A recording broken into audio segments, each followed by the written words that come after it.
Hi everyone, magluluto tayo ng morcon. Ito po yung ating karne ng baboy at baka. Yung pinagmix na baboy at karne ng baka. So ito po ay mahigit 2 kilos. Ayan. So ngayon ay maglalagay tayo ng ating mga ricado. Lagyan natin ng kunting asin. Huwag masyadong maalat. Ayan.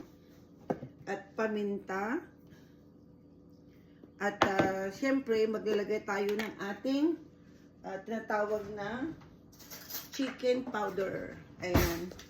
Instead na Ajinomoto or bitchin, ang nilalagay ko po ay yung chicken powder. Okay. So ngayon ay maglalagay tayo ng ating mga ricado, yung mga ibang mga ricado nila. Ako ay naglalagay ako ng yung ating raisin. Ayan. Ano ba yan? Ayan. Yung raisin natin. Ayan, maglagay ng raisin. At hindi lang raisin ang nilalagay ko, kundi naglalagay din ako ng yung tinatawag na cranberry. Dried cranberry. Kasi mas yung flavor ng cranberry tsaka yung raisin ay magkaiba. Yung cranberry ay may kunting asim. Pero yung raisin ay matamis. So maganda kasi pag medyo may maasim doon sa ating morcon. Okay, so naglagay na tayo mga kaibigan. Ayan. Ito, naglalagay tayo ng itlog. Ayan. Maglalagay ako ng 5 na itlog. Ayan, 5 itlog ang ating ilalagay. Ayan po.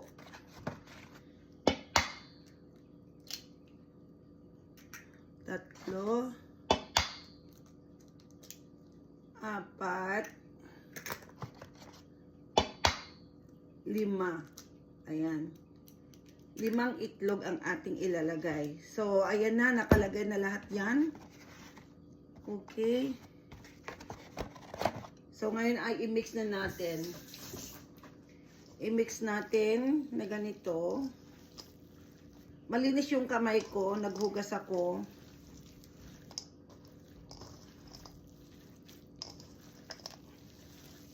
I-mix natin na ganyan.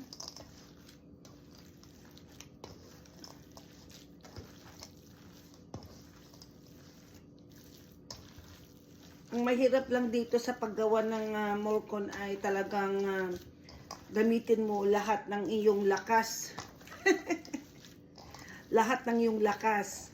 Kasi talagang i-mix ng mabuti para yung mga ingredients ay maghalo-halo lahat para even ang lasa.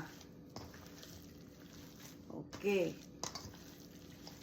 Kasi pag hindi mahalo mabuti, yung ating mga nilagay na asin or mga ibang mga ricado ay hindi magpantay-pantay. So kailangan maghalo-halo ng mabuti na ganito.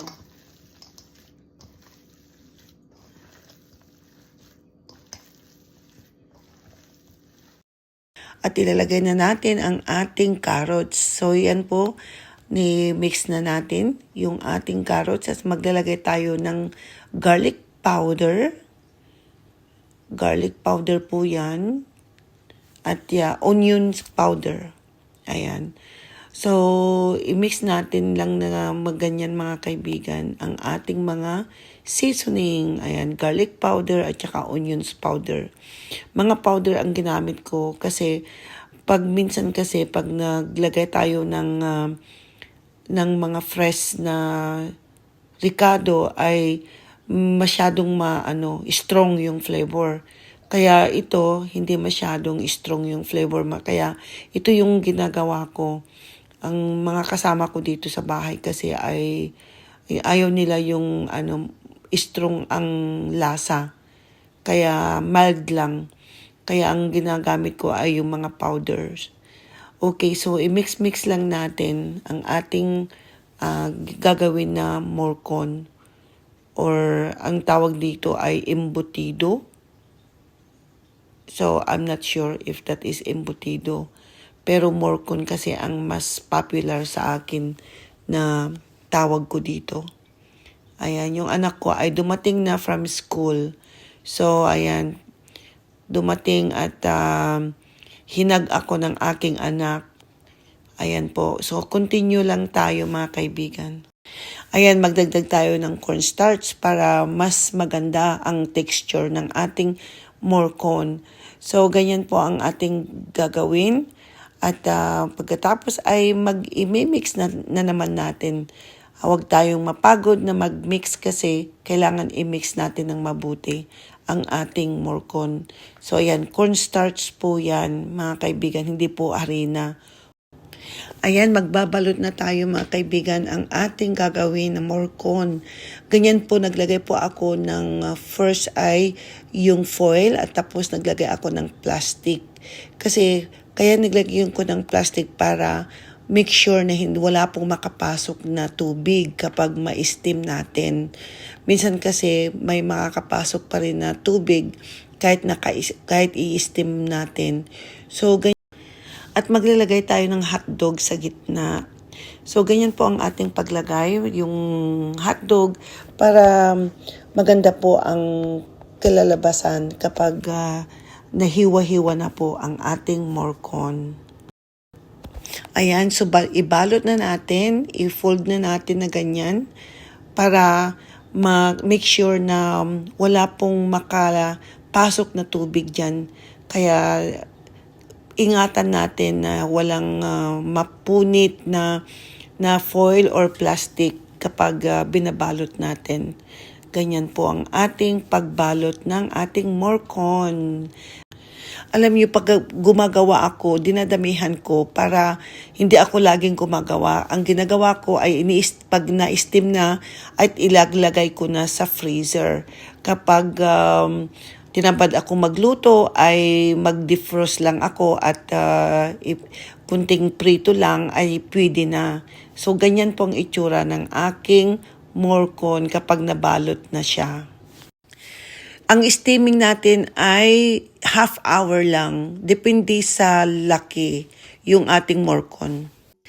At ganito ang itsura niya kapag na-slice na. Tignan nyo naman po, ang sarap. Tignan nyo ang ating ginawang morcon. Napakasarap. Thank you for watching, everyone. Bye!